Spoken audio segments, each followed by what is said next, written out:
Okay, so we're here with a former Loughborough College student, so I'll let you introduce yourself, sir. Yeah, how's it going, guys? Mo Adams, former Loughborough student and now MLS player for Atlanta United. Okay, so Mo, talk to me about your journey from obviously playing for Derby County, doing your education at Loughborough, but now obviously playing for Atlanta United in the MLS. How's that happened? Yeah, so I started off at Derby, signed a 2-year scholarship during that period.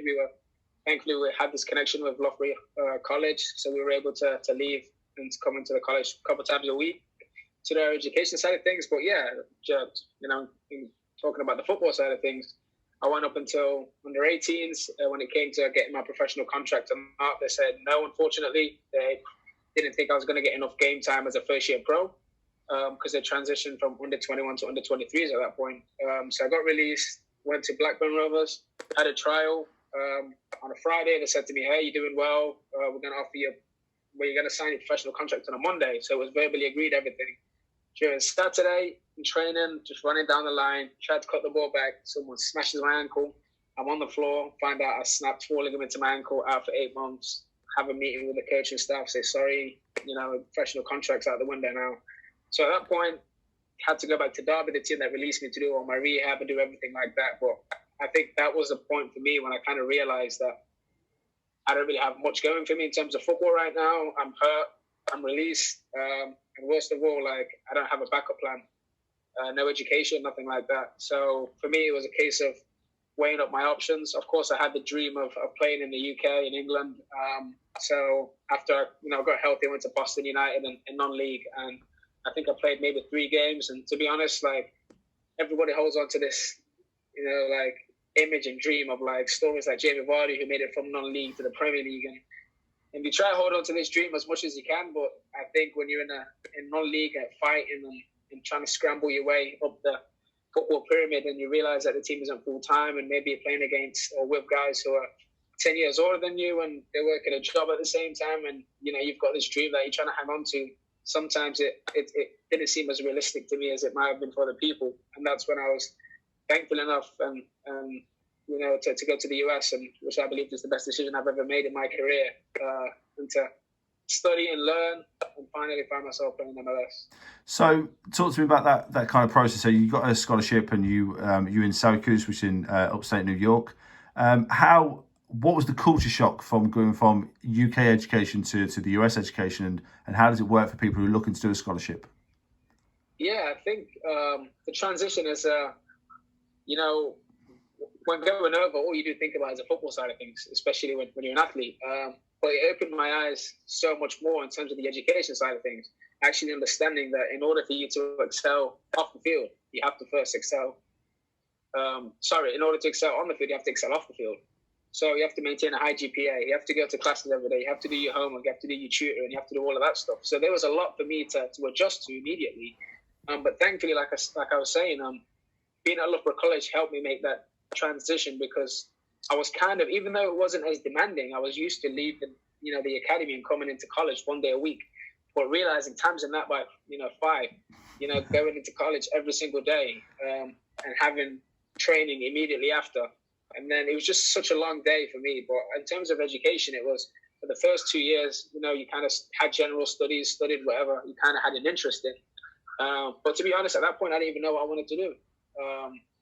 Because all the degrees that they have, you had to, you required a certain GPA, a certain grade. So for me, I wanted to do sports business, but you needed to get a 3.7 GPA to get into that. And that was extremely high. I have a 4.0, so that's maybe like a A minus or like a B plus, whatever it may be. So yeah, there was a lot to get used to, definitely. But it just showed me that it wasn't a walk in the park for you to succeed in college. And it took a lot out of me, both mentally and physically, in order to kind of commit to this goal and make a dream a reality. So I think one of the misconceptions as well is when you've got a scholarship, it's like a contract, it's like a paid job, isn't it? You're expected to maintain things, you maintain grades. So do you want to tell them about that, if that makes sense? Definitely. So between a team of 25, there's only 10 scholarships given, and they can, split those scholarships as much as they want. Some guys on the team aren't going to be on a scholarship, and they're going to be working as hard as they can to take a bit of your scholarship. So I think for me, it's, some guys are on full rides, 100% scholarship. Some guys are on 50%, 30, 20. They split it up as much as they want, or depending on however they want. And for you, if you're on a big scholarship coming from England, you have to perform, not just on the field. You have to maintain a certain grade off the field. And the coach will call you into his office. He gets, he speaks with all the teachers. And, whenever like everybody slips up at some point, but whenever you slip up, he'll call you to his office and say, you got a C in this, or you got a D in this. You didn't pass. You need a high grade in this, and there's a certain grade needed for you to reach in order to play. But if you're not performing on the field, if you're not performing off the field, a chunk of that scholarship can get taken away and given to someone on the team who deserves it. Because I'll be honest with you, these American kids, they work so hard. These guys paying money out of their own pocket to go over to the US and try, or to go to college and do what they want and do what they can. So for you to sack it off on a full ride or whatever it may be, won't cut it. And the coach, I've had people on my team who are on big rides, big scholarships, and they've had to transfer just because the coach was like, you're not up to the standard. So I think, what was the biggest culture shock for you? I mean, obviously we spoke a little bit earlier about it.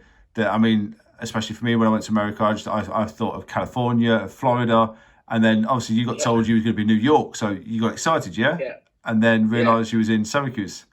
Upstate. No, the US is huge, and the idea that you have in the US, I promise you, it's 10 times bigger than that. And for me, it was when I found out, or when I decided to go to the States. One of the guys asked me like, "Where do you want to live?" And to be honest, I don't have a clue. But you just think California, you think LA, you think New York City, and you think Miami, and all these places that are very attractive. But to be honest, some of these places might not be right for you as an individual. The college might not be right for you in order to get to the level where you want to be. So when I found out I was going to New York, I immediately thought New York City, the Empire State and all this fancy stuff. And I found out I was a 4-hour drive north of New York City. So it's kind of in the middle of nowhere, maybe the highest state in one of the highest states in the US. So it took a lot to get used to. It was absolutely freezing, snowing all the time. But to be honest, it was the best college for me in order to kind of reach my goal. And the whole point of me going to the US was to be a professional footballer, of course, but to also get that degree and have a backup plan. So if it was, I was going to be a snowy Syracuse, but I was going to have the best shot to achieve my dream, then so be it. So obviously the scholarship and that worked out, and you did well for the Syracuse. Yeah. So thankfully, I worked hard. I came in with the right mindset. My actual freshman year had a 3.8 GPA, so that's kind of like an A-, so extremely good.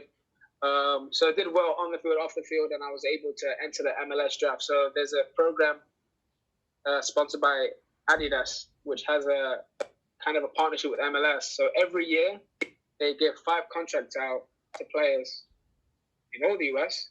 Only 5 players get this contract, and it allows you to leave college early to enter the draft, because you usually have to complete 4 years, then go enter the draft. But for me, because they saw me as a prospect who can play in the league early, although I wasn't eligible because of the school year that I was in, I was fortunate enough to get one of those contracts and enter the draft 2 years early.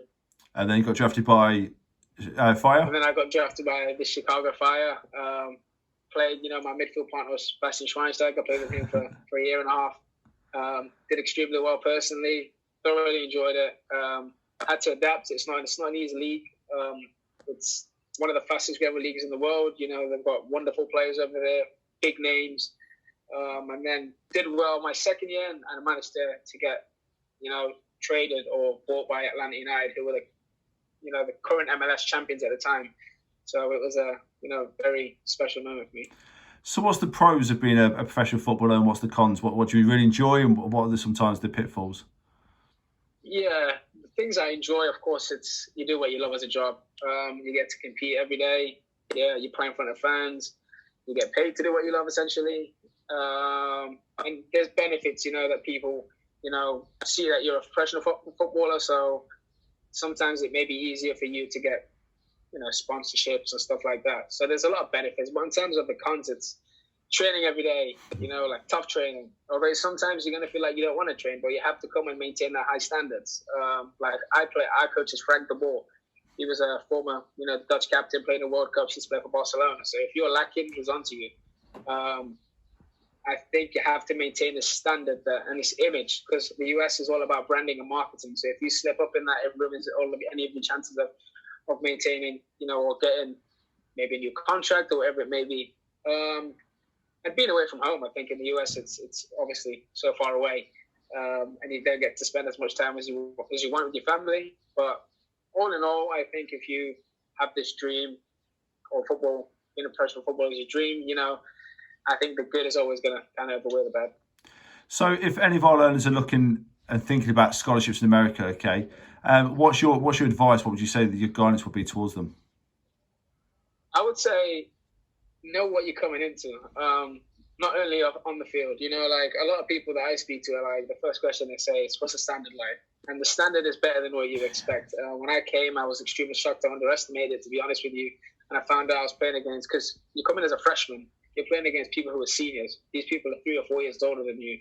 They're huge. These guys go gym, and the demographic of the Americans is just so much bigger than everybody in the UK. That's how they are here.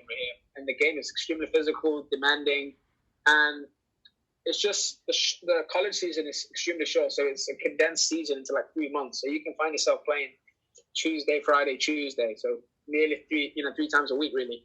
And it's just so much work, and a lot. It's like very physically and mentally draining, to the point where if you're slacking on the field, it's going to affect you off the field, and if you're slacking off the field, it's going to affect you on the field. So I think having that balance and having that time management of being able to succeed in both aspects is extremely important. But then again, just know where you want to live. Know which culture you get used to the most.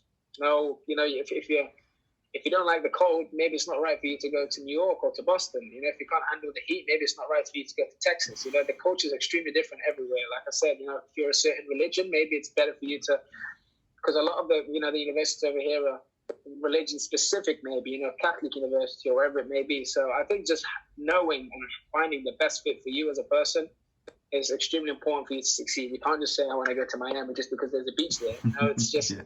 It's just not going to help you on the field, not going to help you off the field. So I think just knowing what you want socially, academically, and athletically are the 3 ingredients in order for you to kind of make the most out of the college. So what would you say your biggest career decision has been the most beneficial for you? What do you think? You look back now and think, okay, that really worked out, and that's what I really like. Honestly, if I didn't go to the US, I don't know what I would have been doing in the UK. I don't know if I would have been playing on league. I don't know if I would have quit football. I don't know if I would have struggled to find a job or not. It's just, it's that fear of the unknown, and I think in college, it just bought me that time to kind of figure myself out, grow as a person, but also give football another shot, give education another go. And now I find myself leaving away with both. And that's, that's mission accomplished right now. And I left, like I said, I left college early. I could have easily said, all right, I'm done with education. But I just fell in love with learning all over again. And just being in college and realizing that what it takes for you to be great. I've got guys on my team who are all-stars, and they're the best players in the league, but they're still doing their education because they know the career is so short. One injury and you're done. What are you going to do next? No one cares if you're a former player.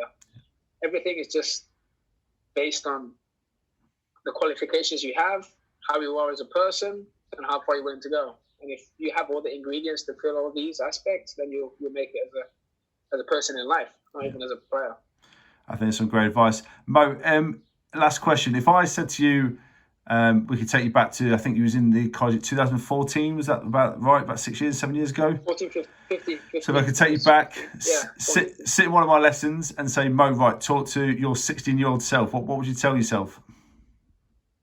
I would have said to calm down and enjoy the process. I think I was, being in academy, it was so mentally draining for me, and trying to fight for a contract every single day, and it's so much pressure put on you at such a young age. So realizing that I have so much more time than I think I have is something that would have made me more composed in certain things and made me appreciate things more. Looking back at my scholar days, I didn't really appreciate it for what it was.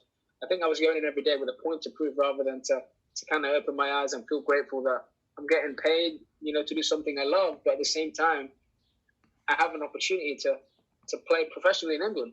So if you are a professional, or if you're a scholar, in England right now, you need to realize that you've got an opportunity to make your dream a reality. My number one goal was to play in England or to play in the high divisions. So when that wasn't possible for me, I knew I needed to take another route in order for me to fulfill my potential. And for me, that case was to play in MLS here, one of the biggest scrimmage leagues in the world. So I think just appreciate the moment more, seize the moment, and never stop working. Thank you, Mo. Really appreciate your time. Thank you.